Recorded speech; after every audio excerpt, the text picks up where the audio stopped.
Hi guys, welcome to another video.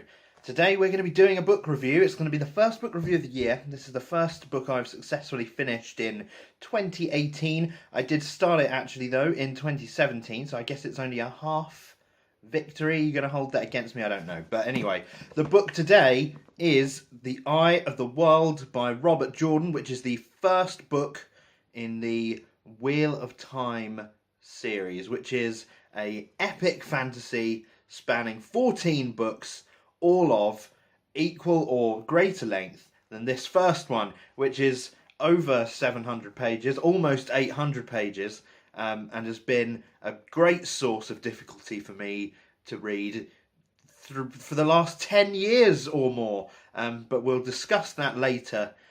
Basically, what my plan is for this video is we're going to do a spoiler-free review today, just a quick spoiler-free review for you guys. And on Thursday, we're going to be doing a discussion video where I go into more detail about my thoughts on individual things in the book.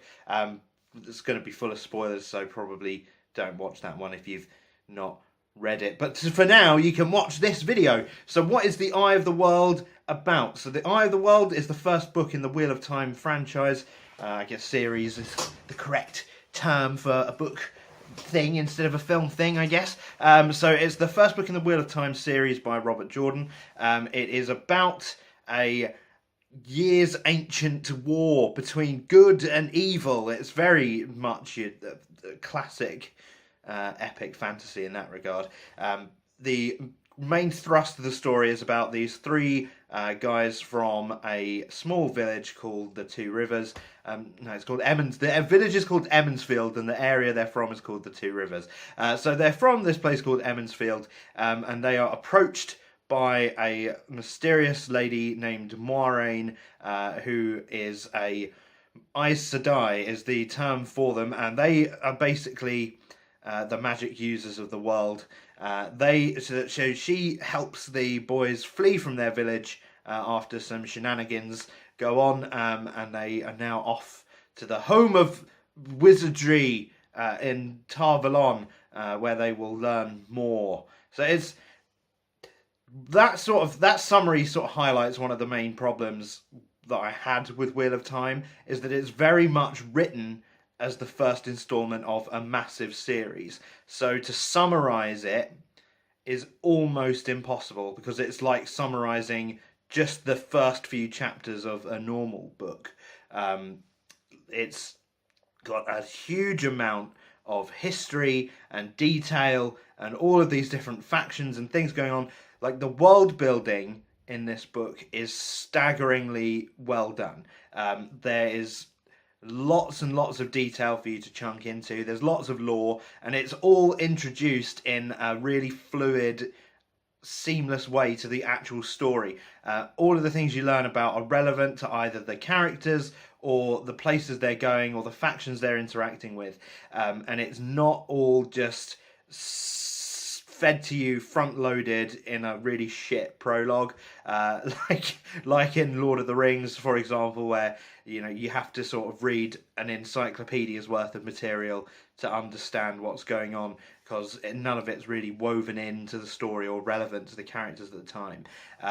This book succeeds where Tolkien fails in that regard, in creating a believable world that you can get invested in. I'm very interested to know more about the different things that have happened in this world, and as the story goes on, how it's going to interact with the characters. Speaking of the characters, these were all very well done. There's a lot of characters in this book. The main characters are contained to a small party, which I think is a very good idea. I think a lot of people have criticised Eye of the World, especially for being too Tolkien. It's being too Lord of the Rings, because you've got a party of these villagers and then a fighter guy and a wizard, and I understand that it seems to be too generic. But I would argue that for a first book that contains so much complexity in every other aspect, having simplified characters that you can easily like ping off of and easily identify as a good thing.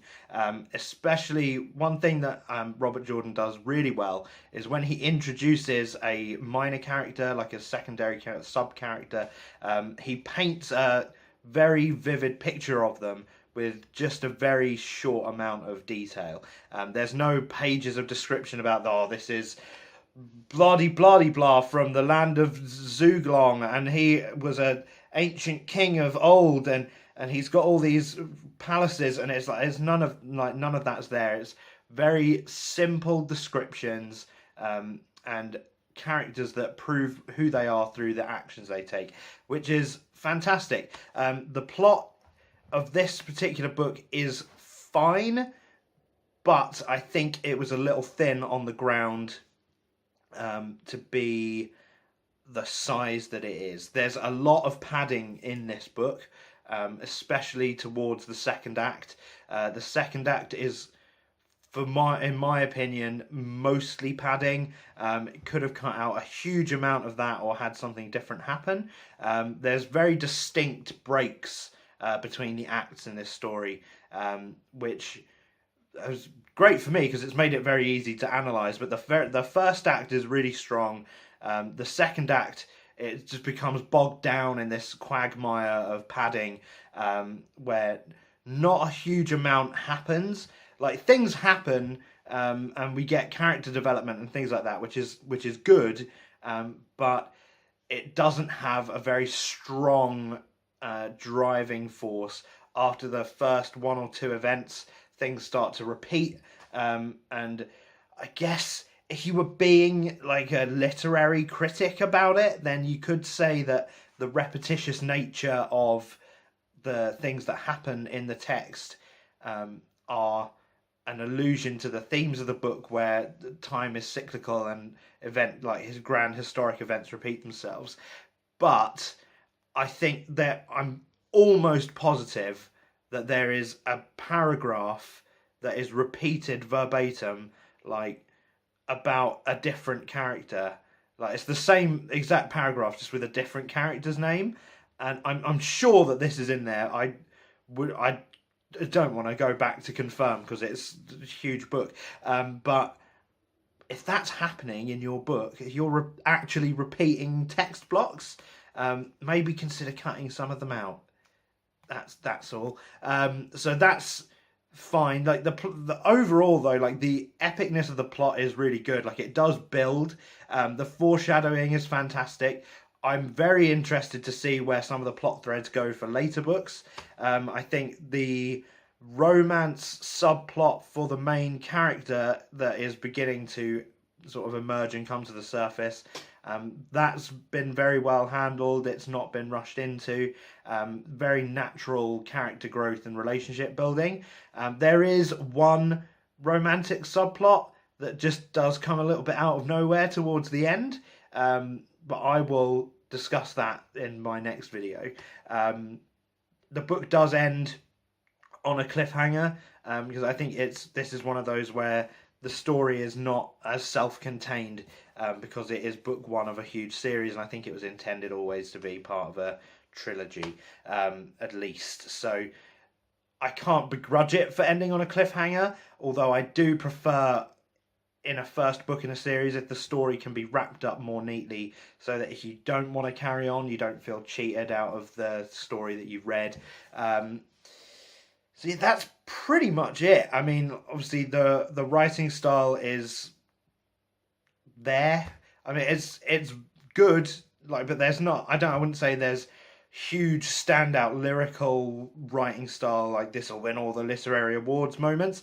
I think it's very serviceable writing for the kind of story that it is. It doesn't get all bogged down in ancient languages like Tolkien does.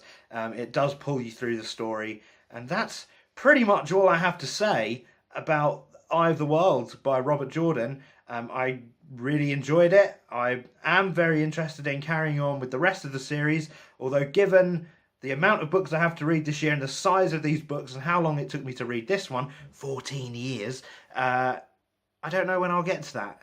And that's a shame, because I think it is going to be a series worth reading, but it's so big. It's just so big, I'd have to dedicate years to it.